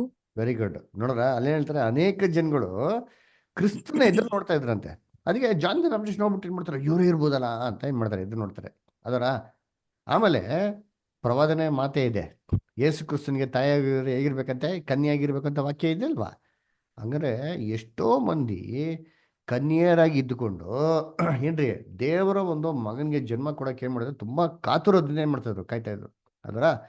ಅಂದ್ರೆ ದೇವ್ರಿಗೆ ಮರಿಯಾಳು ಒಬ್ಳೆ ಚಾಯ್ಸ್ ಇಲ್ಲ ರೀ, ಎಷ್ಟೋ ಸ್ತ್ರೀಗಳೇನಾಗಿದ್ರು ಚಾಯ್ಸ್ಗಳು ಇದ್ರು.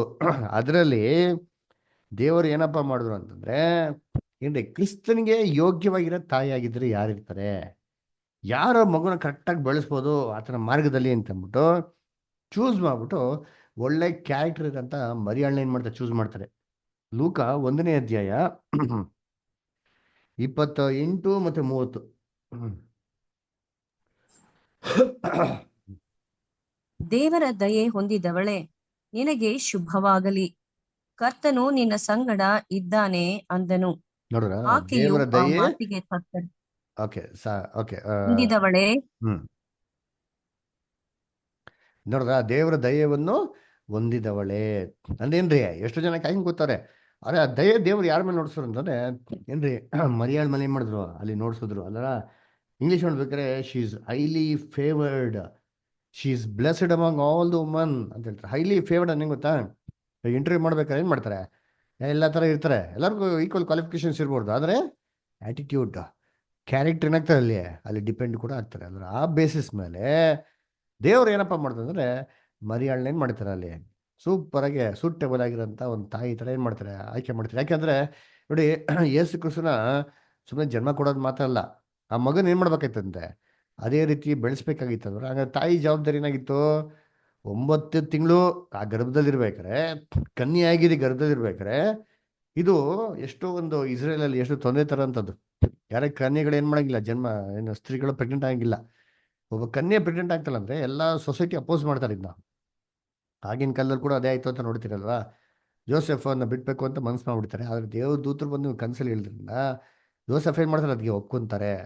ಅದಂದ್ರೆ ಮರಿಯಳಿಗೆ ಸಿಕ್ಕಾಪಟ್ಟೆ ಅಪೋಸಿಷನ್ಸ್ ಇತ್ತು. ಎಟ್ ಆ ಮಗುಗೆ ಜನ್ಮ ಕೊಡ್ಬೇಕಾರೆ ಅದೇ ಪರ್ಫೆಕ್ಟ್ ಮೈಂಡಲ್ಲಿ, ಅದೇ ಹೋಲಿ ಮೈಂಡಲ್ಲಿ, ಅನ್ಡಿಸ್ಟರ್ಬ್ಡ್ ಮೈಂಡಲ್ಲಿ ಏನು ಮಾಡ್ಬೇಕಾಯ್ತವಳ ಅಲ್ಲಿ ಇರಬೇಕಾಗಿತ್ತು. ಅದ್ರ ನೋಡಿ, ನಮ್ಮ ಜೀವನದಲ್ಲಿ ಏನೋ ಹೆಚ್ಚು ಕಮ್ಮಿ ಆಗ್ಬಿಟ್ಟು ಕೆಲವು ವಿಚಾರಗಳು ಏನಾಗ್ಬಿಡ್ತಾರೆ, ನಮ್ಮ ಮೈಂಡ್ ಏನಾಗ್ಬಿಡುತ್ತೆ, ತುಂಬ ಡಿಸ್ಟರ್ಬ್ ಆಗ್ಬಿಡುತ್ತೆ, ಕೊಲಾಪ್ಸ್ ಆಗ್ಬಿಡ್ತೀರಿ. ಅದರ ನಮ್ಮ ಮೈಂಡಿನ ವಾಪಸ್ ತಿರೋ ಥರಕ್ಕೆ ಏನ್ರಿ ನಮಗೆ ತುಂಬ ಕಷ್ಟ. It's not so easy. ಆದರೆ ಮರಿಯಾಳಿಗೂ ಏನ್ರಿ ಈ ಥರ ಒಂದು ಕ್ಯಾರೆಕ್ಟರ್ನಾಗಿರ್ಬೇಕು ಇರಬೇಕು. ಎಲ್ಲವನ್ನು ಫೈಟ್ ಮಾಡಿ ಒಳ್ಳೆ ಸ್ಪಿರಿಟಲ್ಲಿರೋಂಥ ಒಂದು ಮೈಂಡ್ ಏನಾಗಿರ್ಬೇಕು ಅವಳಿಗೆ ಇರಬೇಕು. ಅದರ ಆಮೇಲೆ ಅದರಲ್ಲಿ 38 ವರ್ಷ ಓದಿ. ಹಾಂ,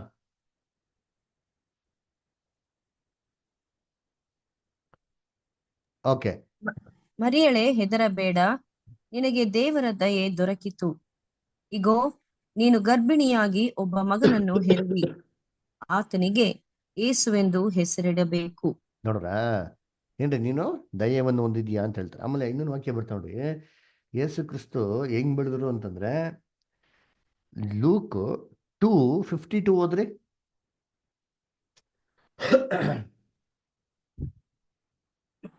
ಯೇಸು ಜ್ಞಾನದಲ್ಲಿಯೂ ದೇಹ ಬಲದಲ್ಲಿಯೂ ವೃದ್ಧಿಯಾಗುತ್ತಾ ಬಂದನು. ಇದಲ್ಲದೆ ದೇವರ ಮತ್ತು ಮನುಷ್ಯರ ದಯೆಯು ಆತನ ಮೇಲೆ ಹೆಚ್ಚಾಗುತ್ತಾ ಬಂತು. ನೋಡಿದ್ರ ಏನ್ ಹೇಳ್ತಾರೆ? ಸೂಪರ್ ಆಗಿ ಹೇಳ್ತಾ ನಿಂತೀನಿ. ಯೇಸು ಕ್ರಿಸ್ತು ಮಾಡ್ತಾರೆ ಜ್ಞಾನದಲ್ಲಿಯೂ ಏನ್ರಿ ದೇಹ ಬಲದಲ್ಲಿಯೂ ಏನ್ ಮಾಡ್ತಾರೆ ಅಭಿವೃದ್ಧಿ ಆಗ್ತಾ ಬಂದ. ಹಾಗಾದ್ರೆ ಏನು ಕ್ರೈಸ್ಟ್ ಡೆವಲಪ್ಮೆಂಟ್ ಗ್ರೋತ್ ಬಗ್ಗೆ ಹೇಳ್ತಾ ಇರೋದು. 4 ಅಡಿಯಿಂದ 5 ಅಡಿ ಏನಾಗಿರ್ತಾರೆ, ಒಳ್ಳೆ ಪರ್ಫೆಕ್ಟ್ ಮ್ಯಾನ್ 80 ಏನ್ ಮಾಡ್ತಾರೆ, ಯೇಸು ಕ್ರಿಸ್ತು ಬಂದಿರ್ತಾರೆ. ಅದು ಮಾತ್ರ ಅಲ್ಲ, ಜ್ಞಾನದಲ್ಲಿ ಏನ್ ಮಾಡೋರು ಅವರು ಬೆಳೆದವ್ರೆ. ಅಲ್ಲ ದಡ್ಡನ್ ತರ ಇದ್ರ ಯೇಸು ಕ್ರಿಸ್ತು ಹೆಂಗಾರ ಇಂಟೆಲಿಜೆಂಟ್ ಅದರ ಏನ್ರಿ ಸರ್ವಾಂಗದಲ್ಲಿ ಮನೋಹರನು ಅಂತ ಹೇಳ್ಬೇಕ್ರೆ ಹೆಂಗಿತ್ತು, ಎಲ್ಲಾ ಜ್ಞಾನದಲ್ಲಿ ಪರಿಪೂರ್ಣನಾಗಿರ್ತಾರೆ ಇವರು. ಅದರ ಆಮೇಲೆ ದೇವರ ದಯೆಯಲ್ಲಿಯೂ ಮನುಷ್ಯರ ದಯೆಯಲ್ಲಿ ಏನ್ ಮಾಡುತ್ತೆ ಅವರು ಬೆಳೆದ್ರು ಅಂತ ಹೇಳ್ತಾರೆ. ಹಾಗೇನು ದೇವರ ದಯೆಯಲ್ಲಿ ಅಂದ್ರೆ ದೇವ್ರ ಅಫ್ಕೋರ್ಸ್ ಆ ಕೃಪೆ ಮಗನ ಇತ್ತು. ಮನುಷ್ಯರ ದಯೆ ಪಡಿಬೇಕು ಅಂತಂದ್ರೆ ಯೋಚನೆ ಮಾಡಿ ಅಂತೀನಿ, ಮನುಷ್ಯರ ನಡುವೆ ಕ್ರಿಸ್ತನ ಬಿಹೇವಿಯರ್ ಹೇಗಿದ್ದಿರ್ಬೇಕು, ಅದರ ಅವ್ರ ವರ್ತನೆ ಹೇಗಿದ್ದಿರ್ಬೇಕು, ಅವ್ರ ನಡವಳಿಕೆ, ಅವ್ರ ಮಾತೆಲ್ಲ ಹೇಗಿದ್ದಿರ್ಬೇಕು. ಅದರ ಇವೆಲ್ಲ ಯಾರು ಕಳ್ಸ್ಕೊಟ್ಟಿರ್ತಾರೆ ಮಕ್ಳಿಗೆ? ಸಾಮಾನ್ಯ ಯಾರು ಕಳ್ಸ್ಕೊಡ್ತಾರೆ ಮಕ್ಳಿಗೆ? ತಾಯಿಯಾದವ್ರು ಏನ್ ಮಾಡ್ಬೇಕು ಅದನ್ನ ಕಳ್ಸ್ಕೊಡ್ಬೇಕು. ನೋಡಿ ಎಲ್ಲಿದೆ 51 ಓದ್ರಿ ಅದಲ್ಲೇ 51. ಬಳಿಕ ಆತನು ಅವರ ಜೊತೆಯಲ್ಲಿ ನಜರೇತಿಗೆ ಬಂದು ಅವರಿಗೆ ಅಧೀನನಾಗಿದ್ದನು. ಆತನ ತಾಯಿಯು ಈ ಸಂಗತಿಗಳನ್ನೆಲ್ಲ ತನ್ನ ಮನಸ್ಸಿನಲ್ಲಿ ಇಟ್ಟುಕೊಂಡಳು. ಅಧೀನನಾಗಿದ್ದನು ಅಂತೆ ಅಲ್ವಾ? ಏನಾಗಿರುತ್ತೆ? ಅಧೀನನಾಗಿದ್ದಾರೆ ಅಲ್ವರ. ಯಾರಿಗೆ? ತಾಯಿಗೆ ಏನ್ ಮಾಡೋರು ಅಧೀನ ಇರೋದಾರೆ ಅಲ್ವರ. ಅದೇ ಮೀನಿಂಗು ಓ ಯೇಸು ಕ್ರಿಸ್ತು ತಾಯಿಗೆ ಅಧೀನ ಇರ್ಬೇಕು. ತಾಯಿ ಏನ್ ಮಾಡ್ಬೇಕು? ಅದೇ ಥರ ಮಗನ ನೋಡ್ಕೊಂಡಿರ್ಬೇಕು. ಅಧೀನರಾಗೋರು ಅಂತ ನಿಂಗೆ ಕಡ್ಡಾಯವಾಗ ಬಲವಂತವಾಗ ಅಂದರೆ ಫೋರ್ಸ್ಫುಲ್ ಆಗ ಅಂದರೆ ಅವ್ರು ವಾಲೆಂಟ್ರಾಗಿ ಏನು ಮಾಡೋರು ಅವ್ರ ತಾಯಿಗೆ ಅಧೀನರಾಗೋರು. ಇವಾಗ ಈ ಮಕ್ಕಳು ಸಾಮಾನ್ಯವಾಗಿ ಬಂದ್ಬಿಟ್ಟು ತಂದೆ ತಾಯಿಗೆ ಅಧೀನರಾಗ್ತಾರೆ ಅಂತಂದ್ರೆ ಇಲ್ಲ ರೀ. ಅದರ ಏನ್ರಿ, ಯಾವುದೇ ಮಕ್ಕಳಾಗ್ಲಿ ಏನು ಮಾಡ್ತಾರೆ, ಅವ್ರದ್ದೇ ಒಂದು ಸ್ವಲ್ಪ ಏನು ಮಾಡ್ತಾರೆ, ಇದನ್ನ ಸಾಧಿಸ್ತಾರೆ ಅಲ್ವರ. ಅವಾಗ ಏನಾಗ್ತದೆ, ತಂದೆ ತಾಯಿಗಳಿಗೆ ಏನಾಗಲ್ಲ, ಇಷ್ಟ ಆಗಲ್ಲ. ಆದರೆ ಇಲ್ಲಿ ಕ್ರೈಸ್ಟ್ ಬಗ್ಗೆ ಹೇಳ್ಬೇಕಾರೆ ತಂದೆ ತಾಯಿ ಏನಾಗಿದ್ರು ಅಂತ ಅವರು ಅಧೀನರಾಗಿದ್ರು ಅಂತ ಏನು ಮಾಡ್ತಾರೆ ಹೇಳ್ತಾರೆ. ಇವೆಲ್ಲವನ್ನೂ ಮರಿಯಳು ಏನು ಮಾಡಿದ್ಲಂತೆ ಮನಸ್ಸಲ್ಲಿ ಇಟ್ಕೊಂಡಿದ್ಲು. ಏನರ್ಥ? ಇನ್ನೆಲ್ಲ ಮೈಂಡಲ್ಲಿ ಇಟ್ಕೊಂಡವ್ರೆ, ಥಿಂಕ್ ಮಾಡವ್ರೆ. ಓಹೋ ಹಂಗಾರೆ ಇವ್ರನ್ನ ನಾನು ಈ ರೀತಿ ಬೆಳೆಸ್ಬೇಕು. ಇದೇ she found favour in the site of god ಅಂತಂದ್ರೆ ಸುಮ್ಮನೆ ಹಂಗೆ ಓಹೋ ಭಯ ಭಕ್ತಿನ ಪ್ರಾರ್ಥನೆ ಮಾಡ್ತಿದ್ಲು, ಅಲ್ಲೋ ಕಂದ ಬಂಬಿಡಮ್ಮ ಅಂತ ಯೇಸು ಕ್ರಿಸ್ತನ ಏನ್ ಮಾಡಲಿಲ್ಲ, ತಾಯಾಗೋ ಅಂತ ಕರ್ಕೊಂಡಿಲ್ಲ ಅದರ. ಏನ್ರಿ, ಶಿ ವಾಸ್ ದಟ್ ಕ್ಯಾರೆಕ್ಟರ್. ಅದರ ಆ ಒಂದು ಬ್ಯೂಟಿಫುಲ್ ನೇಚರ್ ಏನಾಗಿತ್ತು ಅವರಲ್ಲಿ ಇತ್ತು. ಅದಕ್ಕೆ ಜೀಸಸ್ ಕ್ರೈಸ್ಟ್ಗೆ ಸೂಟಬಲ್ ಆಗಿರೋ ಮದರ್ ಅವರ ಮೈಂಡ್ ಹೆಂಗಿದೆ ಅವರ ಕರೆಕ್ಟ್ ಆಗಿರೋದು ಏನು ಮಾಡೋರೆ ಚೂಸ್ ಮಾಡೋರು ಅಂತೀವಿ. ಇವಾಗ ನಾವು ಒಂದು ಎಕ್ಸಾಂಪಲ್ ಹೇಳ್ತೀವಿ ಕೇಳಿ. ಎಲಾನ್ ಮಸ್ಕ್ ಇದನ್ನು ಗೊತ್ತಾ? ಎಲಾನ್ ಮಸ್ಕ್ ಇಡೀ ಏನ್ರಿ ಜಗತ್ತಿಗೆ ದೊಡ್ಡ ಕೋಟ್ಯಾಧಿಪತಿ, ಅವನೇ ಶ್ರೀಮಂತ. ಅದರ ಅವ್ನಿಗೆ ಎಷ್ಟು ಜನ ಮಕ್ಳು ಗೊತ್ತಾ ಯಾರಿಗಾರ? ಅಯ್ಯೋ ಗೊತ್ತಿಲ್ಲ, ಹೇಳಿ ಗೊತ್ತಿಲ್ಲ. 11 ಜನ ಮಕ್ಕಳು. ಅದರ ಬಯಾಲಜಿಕಲ್ ಚಿಲ್ಡ್ರನ್ಸ್ ಜನ ಇದಾರೆ ಗೊತ್ತಾ? ಏನ್ರಿ ಕ್ವಶನ್? ಕ್ವಶನ್ ಏನಂದ್ರೆ, ಈ ಜಗತ್ತಿನ ಅತಿ ದೊಡ್ಡ ಶ್ರೀಮಂತ ಎಲಾನ್ ಮಸ್ಕ್, ಅವನಿಗೆ ಎಷ್ಟು ಜನ ಮಕ್ಳಿದ್ದಾರೆ ಅಂತ. ನಿಮ್ಗೆ ಗೊತ್ತಿಲ್ಲ ಬಿಟ್ಟು ಪಾಪ, ನಿಮ್ಗೆ ಯಾಕೆ ತಲೆ ಕೆಡ್ಸ್ಕೊಳಕ್ ಹೋಗ್ತೀರಾ? ವಿನೋದ್ ಬದರ್ ಹೇಳಿದ್ರು 11 ಅಂತ. ಆಯ್ತು, ಇವಾಗ ಬಯಾಲಜಿಕಲ್ ಚಿಲ್ಡ್ರನ್ ಎಷ್ಟು ಜನ ಇದಾರೆ ಅವನಿಗೆ? 3 ಜನ. ತುಂಬಾ ಜನ ಇದ್ದಾರೆ ಅದರ. ಅಂದ್ರೆ ಏನು, ಅವನ್ ಏನ್ ಥಿಂಕ್ ಮಾಡ್ಬಿಟ್ಟಾನೆ ಅಂದ್ರೆ, I am so intelligent, my brain is so developed, ಏನ್ರಿ I invent so many things ಅಂತ ಅವ್ನು ಥಿಂಕ್ ಮಾಡ್ಬಿಟ್ಟಾನೆ. ಅವ್ ಒಂದ್ ಮರ್ತ್ಬಿಟ್ಟಾನೆ, ಇವೆಲ್ಲ ಜ್ಞಾನ ಕೊಟ್ಟಿದ್ದೆ ದೇವ್ರು ಅಂತ. ನೋಡ್ರಿ, ಅವನು ಈಸ್ ದ ಫಸ್ಟ್ ಮ್ಯಾನ್. ಹೆಂಗಂತ ಮಾಡಿದಾನೆ, ಮನುಷ್ಯ ರಾಕೆಟ್ ಇಂದ ಸ್ಪೇಸ್ಗೆ ಹೋಗ್ಬೋದು, ಅದೇ ರಾಕೆಟ್ ಅಲ್ಲಿ ತಿರ್ಗಾ ಕೆಳಗೆ ಬರ್ಬೋದು. ಇದನ್ನ ಟೆಕ್ನಾಲಜಿ ಕಂಡಿಡಿದ್ರೆ ನಾನು ಒಬ್ನೇ ರೀ. ಅದರ ಸಾಮಾನ್ಯವಾಗಿ ರಾಕೆಟ್ ಟೇಕ್ ಆಫ್ ಆದ್ರೆ ಆ ರಾಕೆಟ್ ಲ್ಯಾಂಡ್ ಆಗಲ್ಲ. ಆ ಟೆಕ್ನಾಲಜಿ ಇದುವರೆಗೂ ಬಂದೇ ಇಲ್ಲ, ಇವನೊಬ್ಬನೇ ಕಂಡಿಡಿದಿರೋದು ಆ ಟೆಕ್ನಾಲಜಿ. ಅದರ ಅದು ನಾಸಾ ಇಲ್ದಿರ ಇವನೇ ಸಪೋರ್ಟಾಗಿ ಮಾಡವನೆ. ರಾಕೆಟ್ ಟೇಕ್ ಆಫ್ ಆಗ್ತಾ ಅದೇ ರಾಕೆಟ್ ಸೀದಾ ಕರೆಕ್ಟಾಗಿ ಅದೇ ಲ್ಯಾಂಡಿಂಗ್ ಸ್ಪಾಟಿಗೆ ಹಂಗೆ ಏನಾಗ್ತದೆ ವಾಪಸ್ ಕೂತು ನೋಡಿರ್ತೀನಿ ಅಲ್ವರ. ಆಮೇಲೆ ಇನ್ನ ಅನೇಕ ಡೆವಲಪ್ಮೆಂಟ್ಸ್ ಇದೆ. ಆಮೇಲೆ ಅವನ ಮೊಬೈಲ್ ಕಂಪನಿ ಏನೋ ಸ್ಟಾರ್ ಲಿಂಕ್ ಅಂತಿದೆ. ಅದು ಆ ಕಂಪನಿ ಮೊಬೈಲ್ ವರ್ಕ್ ಆಗಬೇಕು ಅಂದರೆ ಯಾವ ವಯರು ಬೇಕಾಗಿಲ್ಲ, ಯಾವ ಟವರು ಬೇಕಾಗಿಲ್ಲ. ನೀವು ಸುಡುಗಾಡಲ್ಲಿ ಇದ್ರೂ ಸರಿ, ಎಲ್ಲೋ ರಿಮೋಟ್ ಪ್ಲೇಸಲ್ಲಿ ಇದ್ರೂ ಸರಿ, ಆ ಮೊಬೈಲ್ ವರ್ಕ್ ಆಗ್ತಾರೆ. ಹೆಂಗಂದರೆ ಆ ಮೊಬೈಲ್ ವರ್ಕ್ ಆಗೋದು ಫುಲ್ ಸ್ಯಾಟಲೈಟಿಂದ, mobile to satellite, satellite to mobile, ಆ ಥರ ಕಮ್ಯುನಿಕೇಷನ್ ರೀ. ಅದು ಇಂಡಿಯಾದಲ್ಲಿ ಬಂದರೆ ಇವರೆಲ್ಲ ಏನು ಮತ್ತೆ ಬಿದ್ದೋಗೋ ಚಾನ್ಸಸ್ ಇದೆ ಅಂತ. ಇದು ಏನಕ್ಕೆ ಹೇಳ್ತೀನಿಪ್ಪ ಅಂದರೆ, ಅವನು ಜ್ಞಾನ ಏನಾಗಿದೆ ಅಷ್ಟಿದೆ. ಅವನ ಥಾಟ್ಸ್ ಏನಪ್ಪ ಅಂದರೆ, ಇವಾಗ ನನ್ನ ಒಂದು ಲೈಫ್ನ ನಾನು ಬೇರೆಯೊಬ್ಬರಿಗೆ, ನನ್ನ ಜೀವಾಂಶನ ಬೇರೆಯವ್ರಿಗೆ ಕೊಟ್ಟರೆ ಅವ್ರಿಗೆ ಹುಟ್ಟಂಥ ಮಕ್ಳು ಏನಾಗ್ಬೋದು, ಇದೇ ಥರ ಬ್ರಿಲಿಯಂಟಾಗಿ ಓದ್ತಾರಲ್ಲ ಅಂತ ಏನು ಮಾಡೋದು ಅವನು ಎಲ್ಲರೂ ಎಕ್ಸ್ಪೆರಿಮೆಂಟ್ ಮಾಡೋದಂತೆ. ಅದೇನೋ is not marrying so many people, ಆದ್ರೆ ಅವನೇನು ಮಾಡ್ತಾನೆ, is donating it.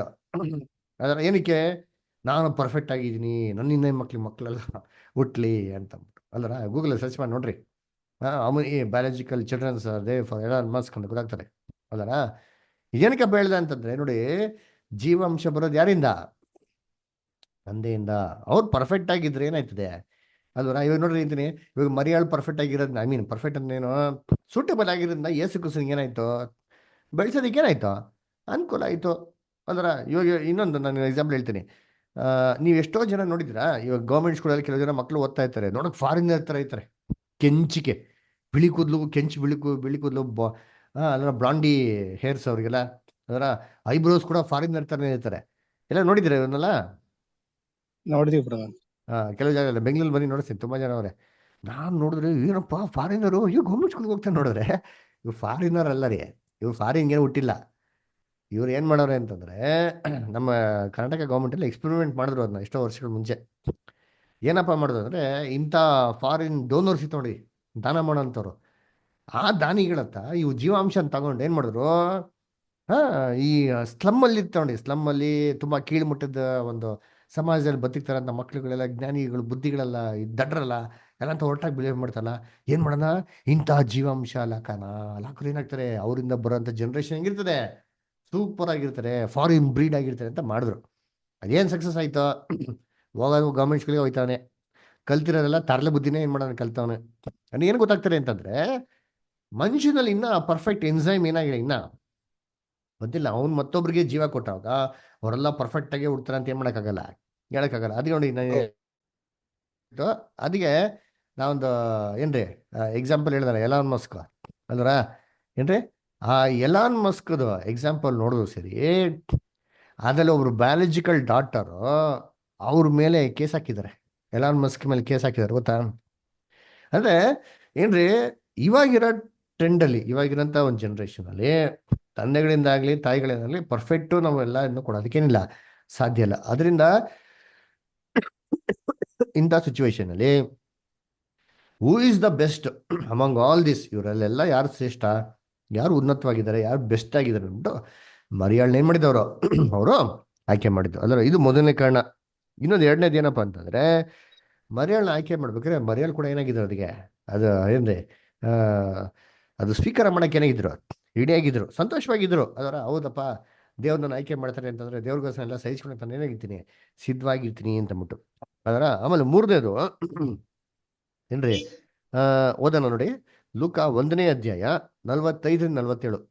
Luke first chapter 45-47 ಯಾರು ಓದ್ರಿ?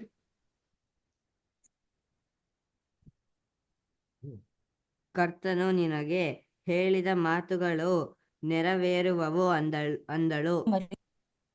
ಆಗ ಮರಿಯಳು ಹೇಳಿದ್ದೇನೆಂದರೆ, ನನ್ನ ಪ್ರಾಣವು ಕರ್ತನನ್ನು ಕೊಂಡಾಡುತ್ತದೆ, ನನ್ನ ಆತ್ಮವು ನನ್ನ ರಕ್ಷಕನಾದ ದೇವರ ವಿಷಯದಲ್ಲಿ ಉಲ್ಲಾಸಗೊಂಡದೆ. ಆತನು ತನ್ನ ದಾಸಿಯ ದೀನಸ್ಥಿತಿಯ ಮೇಲೆ ಲಕ್ಷ್ಯವಿಟ್ಟಿದ್ದಾನೆ. ಇಗೋ, ಇಂದಿನಿಂದ ತಲತಲಾಂತರದವರೆಲ್ಲ ನನ್ನನ್ನು ಧನ್ಯಳೆಂದು ಹೊಗಳುವರು. ನೋಡ್ರ ಹೇಳ್ರಿ, ಅವ್ರ ರಿಯಾಕ್ಷನ್ ಹೆಂಗಿತ್ತು ನೋಡಿರ್ತೀನಿ.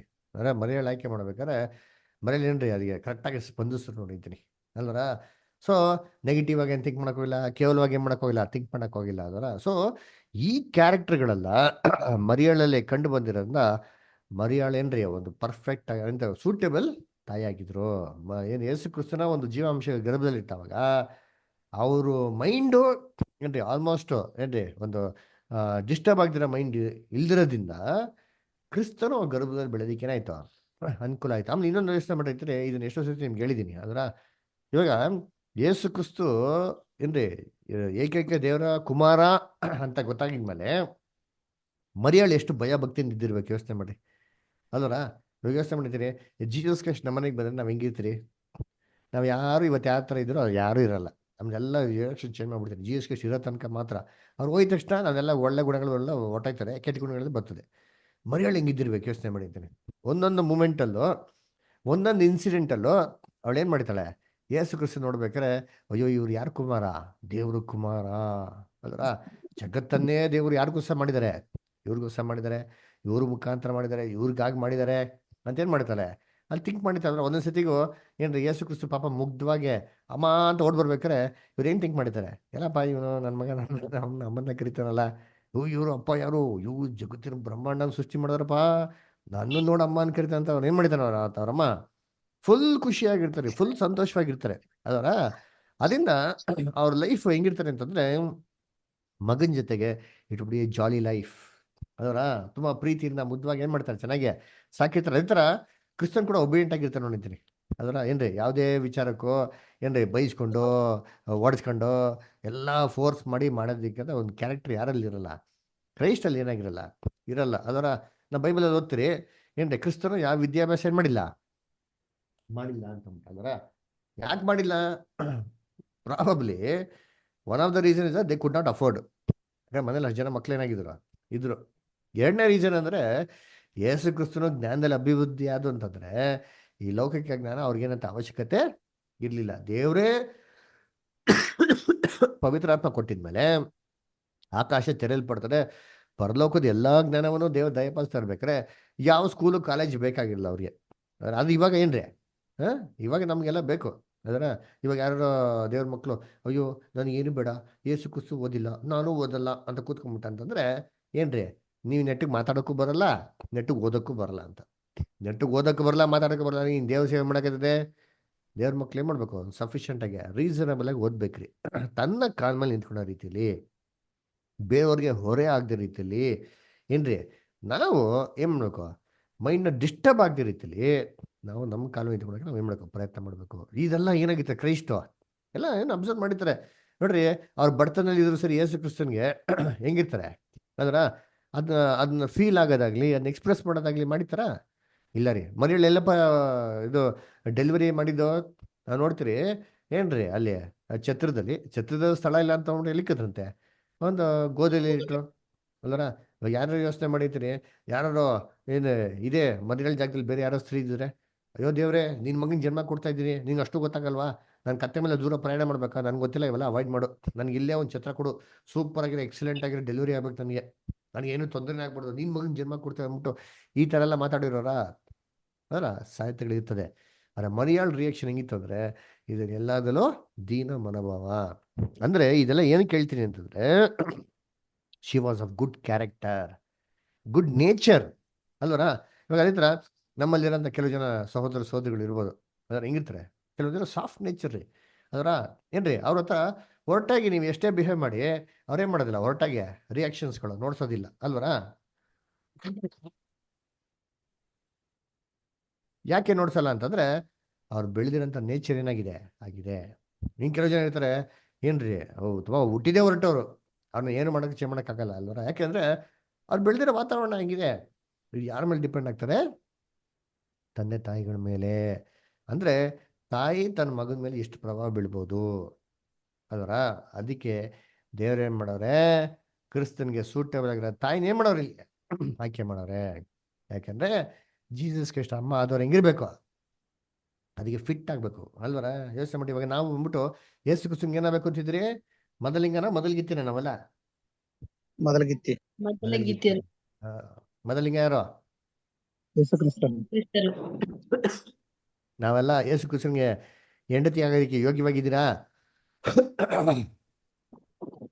ಇದೀರಾ? ಇರ್ಬೇಕು. ಇಲ್ಲ ಇಲ್ಲ ಆದ್ರೆ ಇರ್ಬೇಕು. ಹಾ, ಇರಕ್ ಮನ್ಸಿದೆ ಎಲ್ಲರಿಗೂ ಅಲ್ವರ. ಅದೇ ನಾವ್ ಯಾರು ಇಲ್ಲ ರೀ.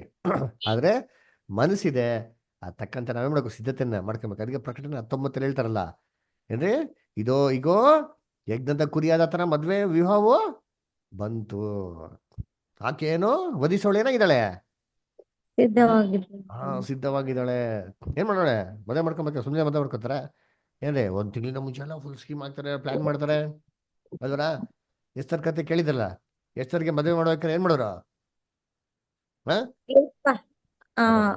ವನ ಮಾಡಿ ದೇವಸ್ಥಾನ ಹಾಕಿ ರೆಡಿ ಮಾಡಿ ಸಿದ್ಧ ಮಾಡಿ ಕರ್ಕೊಂಡು ಹೋದ್ರು. ರೆಡಿ ಆಗ್ತಾನೆ. 1 ವರ್ಷ ರೆಡಿ ಆಯ್ತಾರೆ ಅಲ್ವರ. ನಮ್ಗೆ ಜಾಸ್ತಿನೇ ಕೊಟ್ಬಿಟ್ಟವ್ರೆ ಅಲ್ವರ. ನೀವು ಕಾನ್ಸಿಕ್ರೇಷನ್ ಮಾಡ್ದಾಗಿಂದ ಸಾಯ ತನಕ ವರ್ಷಗಳೆಲ್ಲ ನಿಮಗೆ ಕೊಟ್ಟಿದ್ದೀನಿ. ನಮಗೆ ಸಾವು ಬಂದರೆ ದೇವರಿಂದಾನೇ ಬರೋದು, ಅದನ್ನ ಕಾನ್ಫಿಡೆನ್ಸ್ ಆಗಿರ್ಬೋದ್ರಿ ಅಲ್ವರ. ಆದರೆ ಇವು ನಮಗೆ ದೇವರು ಒಂದೊಂದು ದಿನನೂ ಕೊಡ್ತಾರೆ ಅಂತ ಗೊತ್ತಾ ಮೀನಿಂಗು. ನಾವು ಅದಕ್ಕೇನಾಗಬೇಕು, ಸಿದ್ಧತೆ ಆಗಬೇಕು. ಓಕೆನಾ? ಸೊ ನಾವು ಸ್ಟಾಪ್ ಮಾಡೋಣ. ನೆಕ್ಸ್ಟ್ ವೀಕ್ ನಾವೇನು ಮಾಡೋಣ, ಕಂಟಿನ್ಯೂ ಮಾಡೋಣ. ಓಕೆನಾ? ಸೊ ದೇವ್ರ ವಾಕ್ಯಗಳನ್ನ ಆಶೀರ್ವದಿಸಲಿ. ಯಾರಿಗೇನೋ ಪ್ರಶ್ನೆ, ಏನೋ ಕ್ವಶನ್ಸ್ ಇದೆಯಾ, ಏನೋ ಡಿಸ್ಕಷನ್ ಇದೆಯಾ, ಏನೋ ಮಾತಾಡ್ಬೇಕು ಅಂತಿದ್ಯಾ? ಬ್ರದರ್ ಅವ್ವಾಳ ಅದಾರಲ್ವಾ? ಹಲೋ, ಕೇಳಿಸ್ತದ? ಕೇಳಿಸಿ ಹೇಳಿ. ಈ ಅವ್ವಾಳು ಬಂದು ಆದಾಮನ ರಿಬ್ಬನಿಂದ ತೆಗೆದುಕೊಂಡಾಗ ಅದು ಅವನ ಸಂತತಿ ಆಗ್ತಾಳೋ ಅಥವಾ ಅದು ಯಾವ ತರ ನನ್ಗೆ ಗೊತ್ತಾಗ್ಬೇಕು. ಈಗ ಪಾಪದ ವಿಷಯದಲ್ಲಿ ಬಂದಾಗ ಅವ್ರ ಯಾಕೆ ಪಾಲ್ಗಾರ ಆಗಿರುತ್ತದಲ್ಲ?